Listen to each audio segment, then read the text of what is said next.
একদা কোনো এক বনে এক সিংহ বাস করত। সে ছিল বনের রাজা। আর সেই বনেরই অপর প্রান্তে তৃণভোজী এক বন্য গাধা বাস করত। কি জানি কেমন করে যেন সেই সিংহের সঙ্গে গাধার বন্ধুত্ব হয়ে গেল।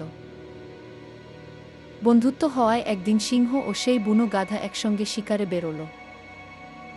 সিংহ ও গাধা দুজনেই শিকার করছিল। সিংহ শিকার করছিল তার গায়ের জোরে, আর গাধা শিকার করছিল তার পায়ের জোরে দৌড়ে। এমনি করেই শিকার করতে করতে কিছুক্ষণের মধ্যেই তারা বেশ কিছু জন্তু মারল। এবার সেই শিকার করা জন্তুর ভাগের পালা। এই ভাগের কাজটি সিংহ নিজের হাতে নিল। সিংহ মারা জন্তুগুলো মোট ৩টি সমান ভাগে ভাগ করল।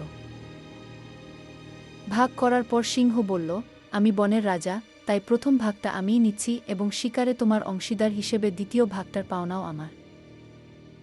আর বাদ বাকি যে ভাগটা রইল সেটা যদি তুমি নিজে থেকেই ছেড়ে দাও তো ভালো, তা না হলে তোমায় মহা বিপদে পড়তে হবে, তা আমি আগে থাকতেই তোমায় বলে রাখছি। গল্পটির উপদেশ হল, দুর্বলে এবং বলবানে কোনো যৌথ কাজ চলতে পারে না।